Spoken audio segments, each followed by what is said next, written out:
Hello, friend. This is the Poetics of Space. It is by Gaston Bachelard. My name is Andy, and I am reading you a passage from this in a very poetic space that I have found here in Penang, Malaysia. A beautiful location, which I shall show to you.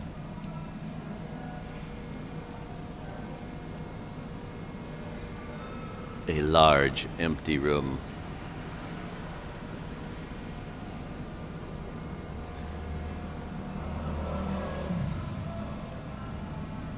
Here we go.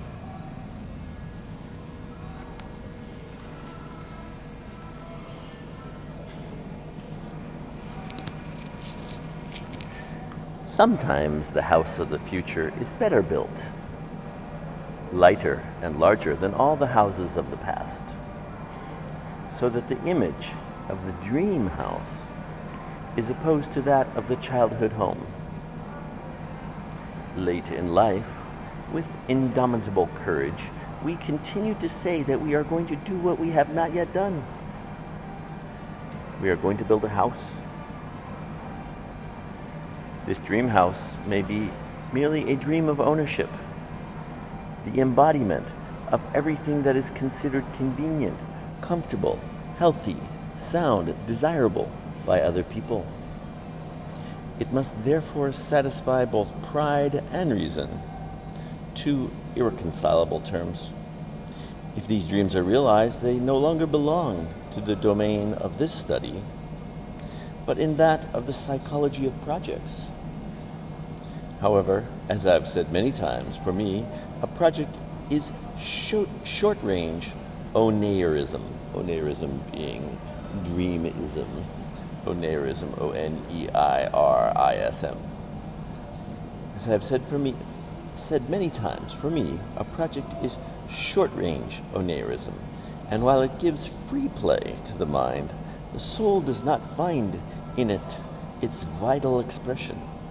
Maybe it is a good thing for us to keep a few dreams of a house that we shall live in later, always later. So much later, in fact, that we shall not have time to achieve it. For a house that was final, one that stood in symmetrical relation to the house we were born in, would lead to thoughts, serious, sad thoughts, and not to dreams. It is better to live in a state of impermanence than in one of finality. The following anecdote contains a certain wisdom. It is told by Campenon, who has been discussing poetry with the poet Duchis. Quote, "When we came to the little poems indited to his home, his flower beds, his kitchen garden, his little wood, or his wine cellar, I could not help remarking, jokingly, that 100 years hence he risked obliging his commentators to rack their brains. He began to laugh and told me that having desired vainly, ever since he was young, to have a house in the country with a small garden, he had made up his mind at the age of 70 to give them to himself on his own authority as a poet. And without putting his hand in his pocket, he had begun by acquiring a house. Then, as the charm of ownership increased, he added the gardens, the little wood, etc. None of this existed outside his imagination, but it sufficed for these little fancied possessions to take on reality in his eyes. He spoke of them and derived pleasure from them, as though they were real, and so powerful was his imagination that I should not be surprised if, on frosty April nights, he didn't show signs of anxiety about his vineyards.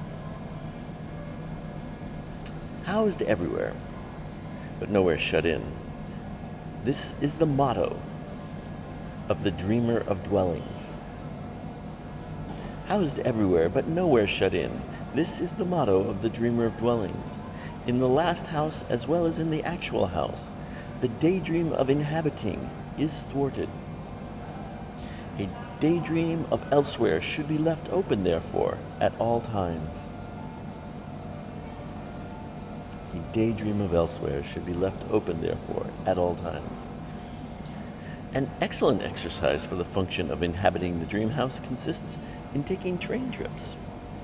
Such a voyage unreels a film of houses that are dreamed, accepted, and refused without our ever having been tempted to stop, as we are when we are motoring. We are sunk deep in daydreaming, with all verification healthily forbidden. But lest this manner of travel be merely a gentle mania of mine, I should like to quote the following passage from Thoreau's Journals, October 31st, 1850. I am wont to think that I could spend my days contentedly in any retired country house that I see, for I see it to advantage now, and without encumbrance. I have not yet imported my humdrum thoughts, my prosaic habits, into it to mar the landscape. On August 28, 1861, Thoreau addresses in thought the fortunate owners of the houses he has seen. Quote, "Give me but the eyes to see things which you possess." George Sand said that people should be classified, could be classified, according to whether they aspired to live in a cottage or in a palace. But this question is more complex than that.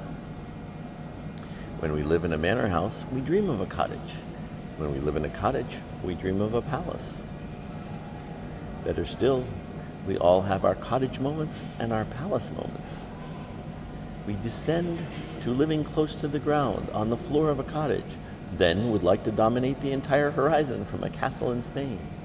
And when reading has given us countless inhabited places, we know how to let the dialectics of cottage and manor sound inside of us.